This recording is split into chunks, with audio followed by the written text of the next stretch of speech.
All right. What's up, everybody? Today, we've got Joel Park back again Yes. to hammer on more of these viewer questions. All right. So someone asked, what distance and how do you zero your red dot sights?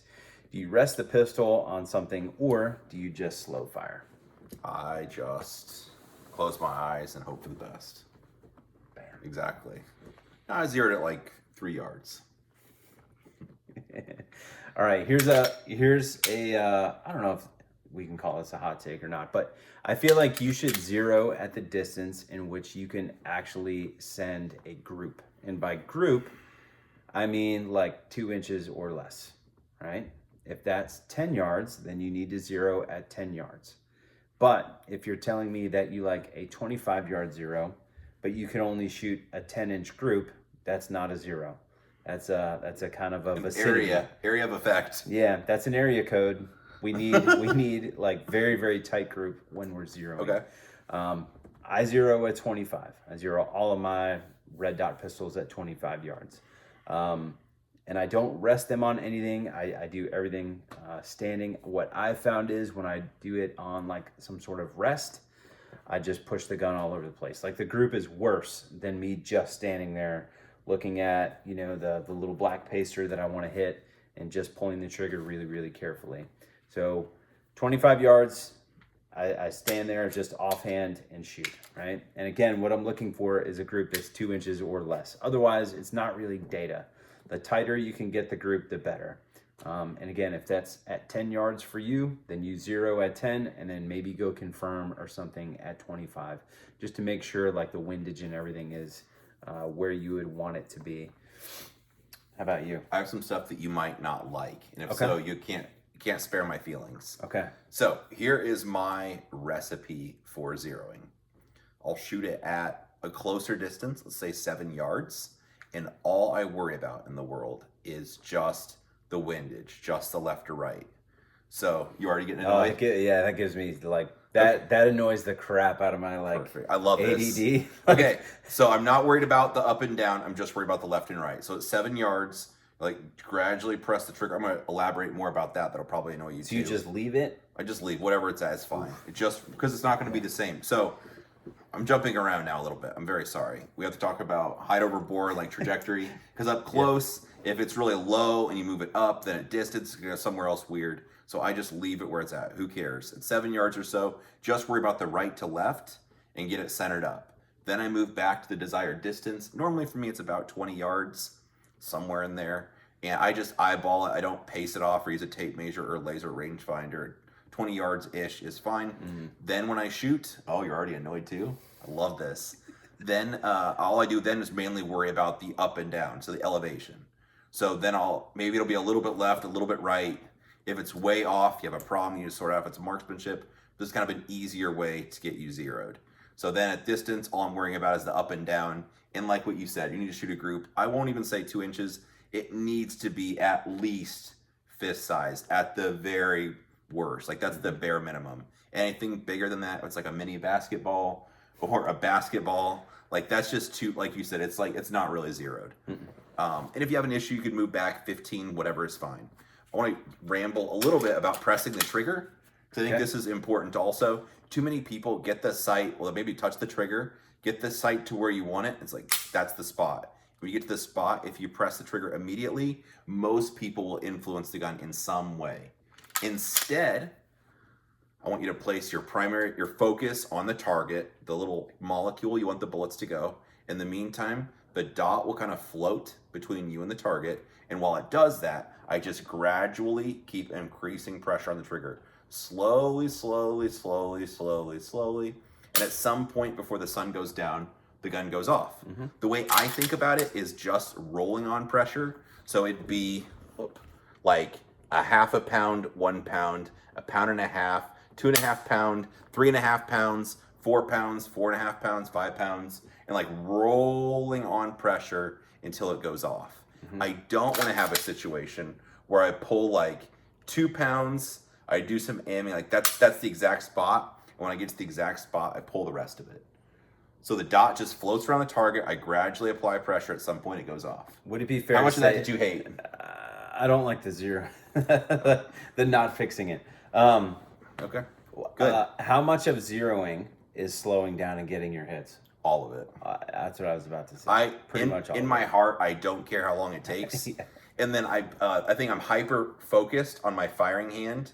So I'm doing, if you're like right-handed, I'm thinking about just press the trigger and don't shove into the gun. Don't move your gun at all, or like flex or move into the gun at all. Just hold it as still as you can. Just gradually apply pressure with only your trigger finger, and at some point it'll go off. And then if you apply like that hyper focus, then when you're shooting, if you push into one a little bit, you're like, oh, I felt myself do that. Mm-hmm. And then that's like, that doesn't count. And this shouldn't be an all day thing. For me, zeroing a pistol, it'll be probably 10 rounds or less. Yep, for sure. And if I want to confirm zero, I'll put like 5 rounds in the magazine and just do slow fire, like bop, comes back, like float, gradually apply pressure, bop, like that kind of thing. And then I'll look, and then with the group, you'll have maybe 3 of them are touching, or 3 of them are really close, and one's a little ways out. You're like, hey, I pushed that, but where's kind of the main clump of it at? Yep. Why do you zero at 20? Because 21 seems too far to shoot. Some people really nerd out about like ballistics calculator, and it's like, oh, 18.2 yards would be the optimal. It's like, dude, bro, whatever, get out of town. Yeah, no, that's super gay.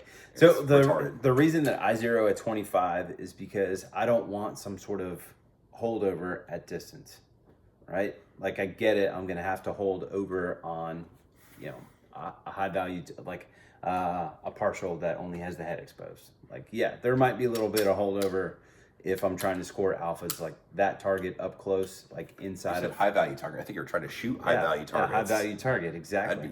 It's a very expensive target. Like if you're trying to score alphas on that target up close, like you're gonna have to put the dot a little bit higher than where the A zone is. I think some of the benefit of zeroing closer, maybe 10 yards, like you wouldn't have to do that. However, at 25, I don't want to have to think about like where to hold. At 25, I just want to put the dot in the center of the target and pull the trigger. I don't want to have to worry about one other thing. So how much of a different hold is there between 20 and 25 yards? Probably depends. You're gonna make the PRS come at me.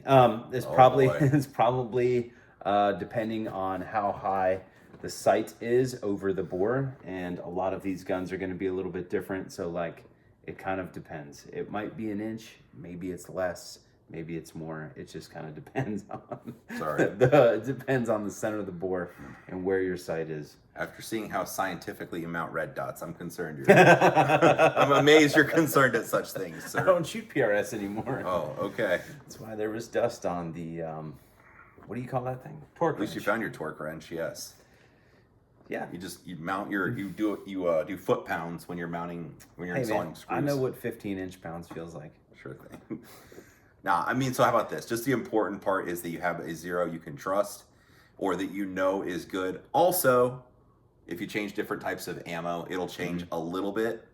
For example, I was shooting some 90 grain stuff before, and for whatever reason, there was more of an impact shift. Especially if the bullets are faster or slower, that will affect like high or low. So your elevation, how much, like the faster bullets or slower bullets, it's going to change where they impact on the target. So it is a good idea to zero it with the ammunition you're going to be, like, you care about shooting the most. So if it's a competition pistol, you'd want to do the ammunition that you take to matches. Even if you have some cheaper ammo used for training that's maybe a little bit high or a little bit low, whatever, I just leave it zeroed for the ammunition that I'm going to shoot competition with. For sure. Yeah, I've learned the exact same thing. The hard way? Yes, actually. You never would have guessed it. No. Blazer brass. That stuff prints with my one steel frame. That was zeroed for 147 hot munitions, which, I mean, that stuff at 25 would group like this. Blazer brass. I had that shipped to a class, and it was like all at 25, probably 6-7 inches to the right. Oh, perfect. It could have been barely noticeable. Yeah. It could have been, the gun bouncing around on the airplane too on the way up there, but I don't think so. I doubt it. Yeah. Anyway. No, this was good. So the bottom line is just to take your time when zeroing your pistol. It shouldn't be an all-day thing, but be hyper-focused on your grip. In my 2 cents, don't just match the trigger immediately when you get the sight where you want it. let your sight float on the target, gradually apply pressure. At some point before the sun goes down, the gun will fire. I don't like using the term like surprise break stuff, but for purposes of zeroing, I think it's actually pretty useful because I don't want to decide the instant the gun's going to go off. Instead, it just floats and at some point it goes off. Yeah, I would say one last thing for zeroing at 25. I used to find it, I don't do this anymore because I don't feel the need to, but I used to zero on targets that were bigger than at least what I would perceive to be bigger than my dot at that distance. So take for instance like 3 MOA dot on this gun. If I took a 4-inch circle, you can actually get those like I think they're like the shooting C's. Yeah. Yeah. Like buy that thing from Amazon, stick it on your target so you have like a 4-inch circle to hit, and your dot inside of that circle is, at least what I would think, way easier to be able to center inside of that target. What part of easier than a smaller thing? So you normally put like a sticker on the target to zero. The other thing, maybe this is another thing that'll annoy you, especially at distance. I like using the neckline of a USPSA target. So like so you've got the head, and then you've got the shoulders that come across. So in line with the shoulders, so right across the neck of the target, just in the middle. I think that's an easy spot to pick out at distance. Yeah. Because sometimes if it's a small little sticker, it's tough to see or your sight covers it up. So that's normally, especially at distance, it's an easy spot to pick. So I'll just pick the neckline, so straight across from the shoulder, the middle of that, and my dot just kind of float there while I stack pressure. So no sticker at all? Just This makes you crazy too, doesn't it? Yeah, that one makes me crazy too. Mission accomplished. There you have it. Pick your poison. I think the moral of the story is, shoot the smallest size group you possibly can, and whatever distance you can do that at is what distance you personally need to zero at. Would you agree? Yeah, I like it. You just have confidence that your gun's zeroed, because on match day, you don't want to have in the back of your brain, I'm pretty sure this gun's zeroed, I hope so. And then it turns out it's doing something way different. I want to have, if I make a mistake, it's like, I want it to be on me. That's because I was a stupid idiot and I didn't really wait to see my sight. It wasn't because I didn't have my gear maintained and ready for the competition. Agreed.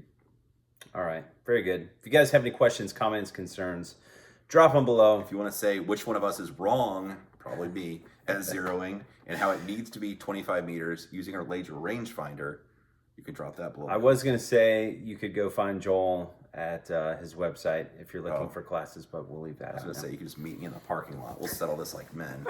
Bang my line. Bang my line.